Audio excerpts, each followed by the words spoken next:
Has a dream ever changed your path in life? Or have you ever made a decision in life based on a dream or received a warning? Dreams have been a big part of my spiritual journey. I sure have. Maybe a small example. I did not have much interest in playing a guitar growing up. And one night in my early 20s, I dreamed I was playing a guitar. It was very strange to me. I kind of was laughing a little bit about it. Not just that I was playing the guitar, but that I was enjoying it. This thing that I'd never really considered. And so I thought, okay, if that's fine, that's an interesting dream. And then a week or so later, someone came to me and said, hey, can I store my guitar at your place for a little bit? And I said, sure, if you show me a chord or two.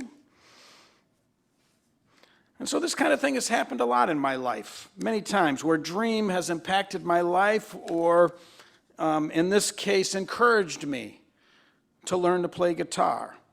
And eventually I became very intentional about my dreams. I made remembering and trying to understand my dreams part of my spiritual practice, such that if a vivid dream or a repeated dream came along, I was ready for that. I was ready to learn from it. Dreams can be used in our spiritual practice in a number of ways. In my example, a dream impacted my decision to learn to play a musical instrument and play in a band, which, by the way, is kind of coming in handy now, much later in my life. More often than not, however, we don't pay attention to our dreams because we don't necessarily see any value in them. And I'm not suggesting that dreams should be our main method to make decisions, but rather just part of a larger plan. Typically, I encourage people to research something, to pray, to meditate, to discuss important decisions with others as the main focus of making decisions. So dreams are not usually my first suggestion. Yet when we're discerning a path or selecting our next step in life, it helps to expand our perspective as much as we can, and taking information into account from all available sources, including our dreams. When we're at a decision point, in addition to getting as much information as we can while awake, it might be a good idea to sleep on that decision. And if it's a big decision, to sleep on it more than once. And in fact, sleep on it before making the decision. And then once you make the decision, sleep on it again before taking any action. Sleep on it specifically looking for inspiration from our dreams. Dreams were an important source of information in biblical times, and according to science, dreams are still valuable and useful today. We spend like a third of our life asleep. Our unconscious mind or our subconscious, including our dreams, they're a part of us. They help to support us at every stage in life. The use of dreams and discernment in finding our next step in life is an ancient practice. And it's appeared in many places in our Bibles, yet in the modern world, we tend to see dreams as nonsense, as unhelpful, as a burden. Are you dreaming? Come on, snap back to reality. Sort of the way we look at dreams. This tendency leaves a gap in our discernment process, a gap that most of us don't notice because we don't know how to use our seemingly irrational dreams in our rational decision-making efforts. Dreams are an important part of who we are as human beings, though. Dreams can help us understand ourselves in deep and meaningful ways. And a deep self-understanding is vital to making good decisions. It's important to discernment, and it's also important for our own self-care. And everyone knows what dreams are, although maybe not everybody remembers your dreams. And in addition to dreams, there's also such a thing as visions that can happen that are sort of dreamlike, but I'm not talking about that. I'm talking about when we're asleep.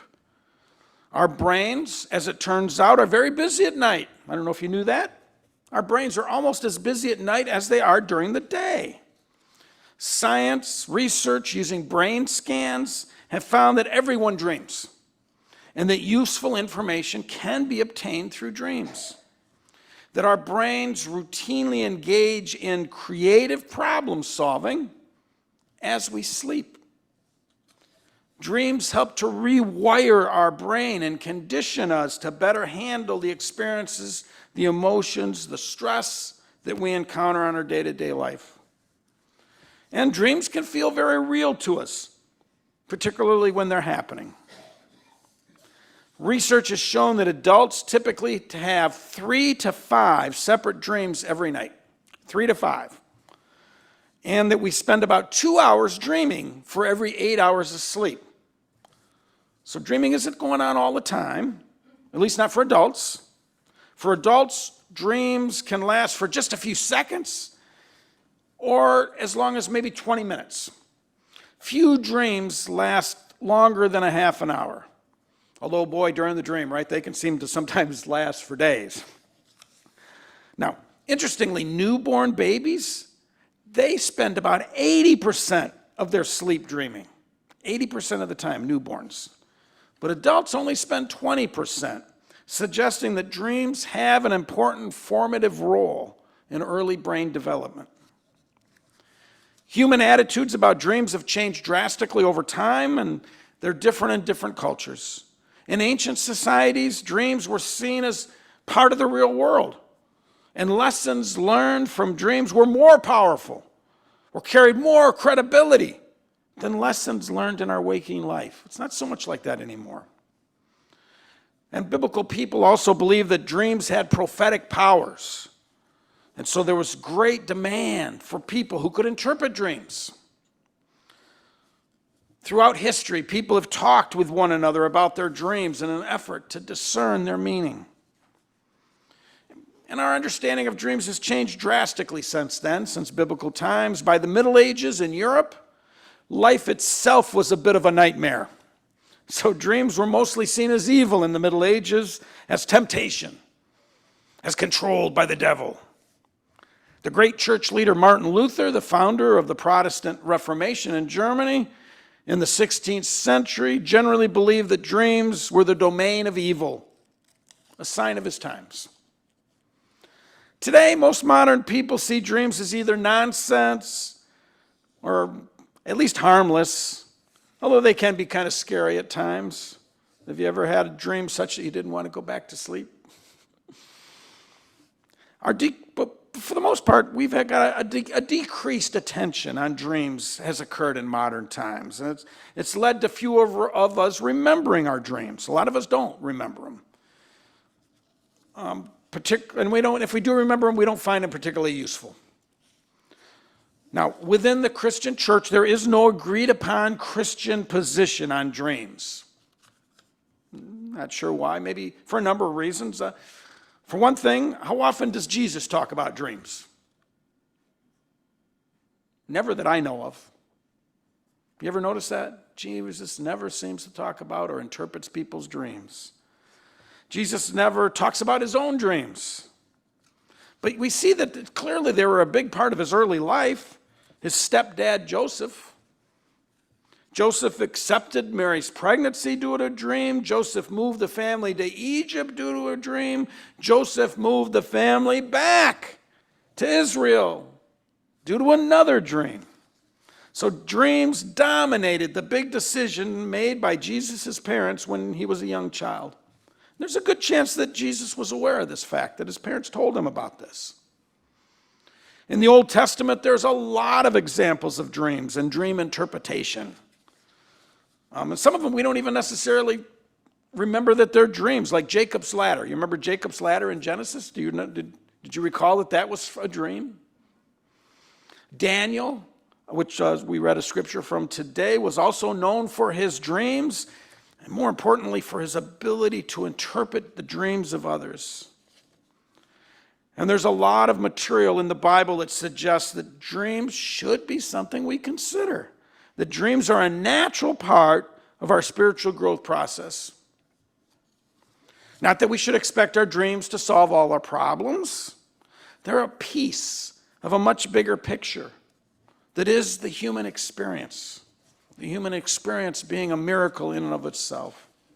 Dreams are another tool in our toolbox for understanding ourselves. And if you have a question or a concern, you can use your dreams to help find an example. And the way you do that is the critical moment before falling asleep when you're lying in bed is to ponder, think about the question, and pray. Ask God for guidance. Often our most powerful dreams occur after we do something like we're not just intentional about it, but that we make it part of a prayer, that we seek help from God. And then when you wake up, write it down. Grab a piece of paper and write down whenever you happen to remember. Whenever you wake up, spend a minute. The more you work on remembering, the more you'll remember. Then once you've remembered and recording a dream, the next step is trying to figure it out. And you might want to record dreams for several nights before worrying about interpretation. And frankly, interpretation is kind of where things get difficult for us. Some dreams are useful, some aren't. So the first question you have to ask, is this even a useful dream? And while dreams can be literal, they're mostly symbolic and they're mostly about us. Some dreams are just responses of our automatic nervous system. Others are due to what we ate or chemical imbalances. And others are reflections and adjustments of our emotional state. So there's a lot going on there, but it's all information. And it's mostly about us, about our insides. And some of it can be helpful. You may find that useful information can take several nights of dreaming to tease out. And if you have the same dream over and over again, that's an indication that maybe you haven't heard the message yet, and therefore it gets repeated. But pay a particular attention to repeated dreams. Now, another difficult aspect of our dreams is that Americans were never taught about symbolism, really. Did you all have a dream symbolism class in elementary school? No? High school? No? No, how about in church? No? And to make things even more difficult, dream symbolism is not universal. It's very subjective. It's individual. It depends on our own personal experiences and on the context of our dreams. So there are many details we can notice. Noticing that context is important. What is our mood during the dream? What are our emotions? Did we cry? Did we laugh? And we get better. Well, our skill at remembering these things improves as we try to do so. Dreams can have meaning even if they're boring dreams. They're dreams about our everyday life. And sometimes dreams do contain elements that are amazing, improbable, or extraordinary. Dreams are one of the ways that our unconscious mind has to communicate with us. When strange, weird things happen in our dreams, that's an indication of a potentially important metaphorical insight. Weird things in dreams are often a symbolic attempt to get our attention. Dreams also offer an opening for God, for the Spirit, to heal us, to give us needed information about our lives, and to encourage us to take the next step on our spiritual journey, particularly if we're open to that. Most of us only remember maybe 1 or 2 dreams a week if we don't put any effort into it. But that's a good place to start. And you can't understand your dreams if we don't have an accurate memory of them. But I don't know if you've noticed, but our memory of our dreams is very fleeting. Right? It's easy to lose. Have you ever woke up and thought, wow, that dream was interesting, and you open your eyes, oh, what was that about again? It can just go that quick. But the more you practice remembering it, the easier it gets. So that's one of the first steps, learning how to remember. And I already mentioned, placing a notepad and a pencil within easy reach next to your bed before you go to sleep. Or you can use the voice recorder on your phone. But we remember our dreams best in that moment, right when we wake up. So that's one of the first things you end up training or you learn how to do, is being intentional in that moment of wake up about, you've got a job to do then. And most of us don't think, right? Most of us are thinking, oh my God, I got to get a shower, I got to go run. But that's an important moment if you're interested in doing work on your dreams. I don't know that work on your dreams is for everyone. But by writing down or recording our dreams, by trying to remember right when we wake up, even if it's in the middle of the night, we will improve our memory of dreams significantly. Now, once you've written down your dreams and you're starting to see a pattern, assume that they're mostly symbolic. Don't assume they're literal. I mean, they might be literal in some ways, but even literal dreams are laced with symbolism. And by symbolism, I don't necessarily mean symbols like circles and triangles or squares, although those can be part of a dream, but that's not really what I'm talking about. Symbols in a dream are usually physical objects in the waking world. So, for instance, some examples of dream signals include a home. So if you have a dream of being in your home, that's a symbol. It's not your real home, that's a symbol. Or if you have a dream at church, or a dream at school, or dream driving a car, these are symbols. Even people, other people, are symbols of some aspect of yourself, typically. Weather. These are all dream symbols. Even though in our waking world, we think of them as common items, they're usually symbolic. And you can figure some of this out. You can do a Google search. To give you some ideas. What does a dream about my house mean?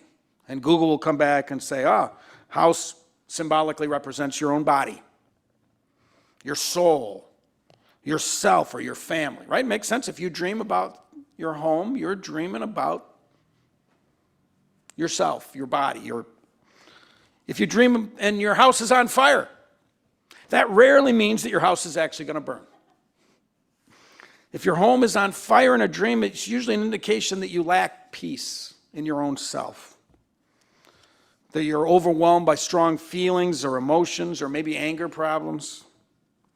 And individual rooms inside of a house have symbolic meaning as well.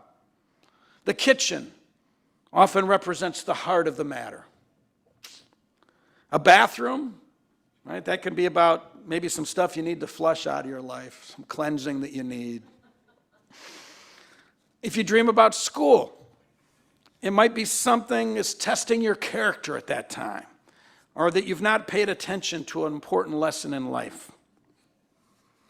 A car or other mode of transportation, well, it kind of depends. And all of these symbols depend on the wider context. These are just examples. But in a lot of cases, if you're in a car, the first thing to notice, are you driving or not?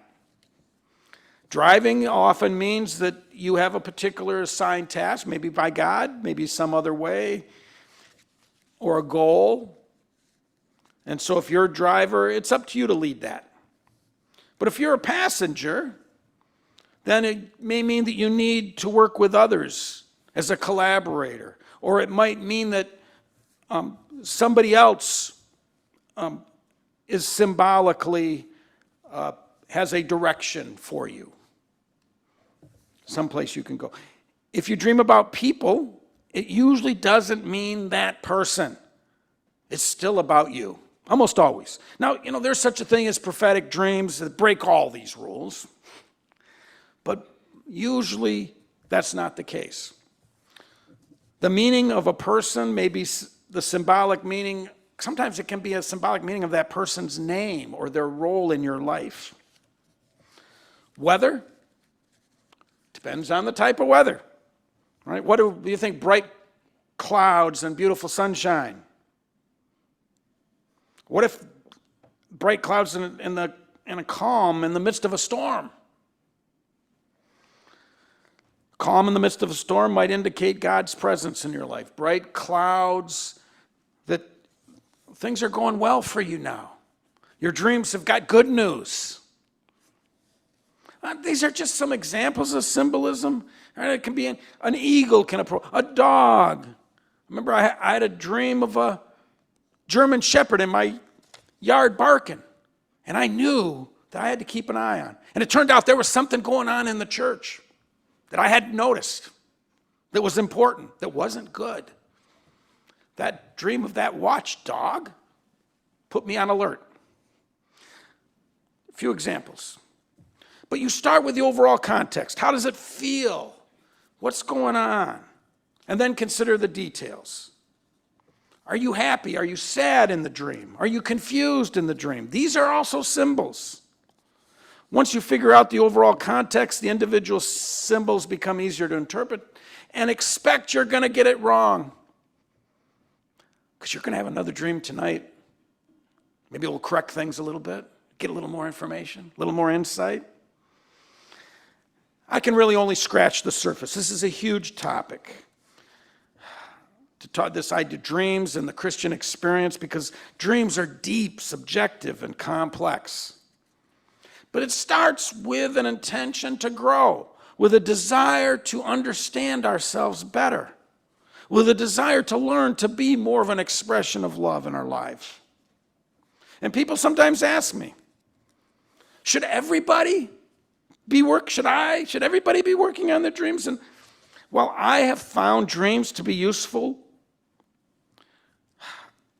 it's not the only thing. But it's something to take into consideration as we're making our way through life. It's another way that we talk to ourselves or we teach ourselves as we try to figure out our next step. So, should dream work be a part of your spiritual path? Well, if you can't decide, maybe you should sleep on it.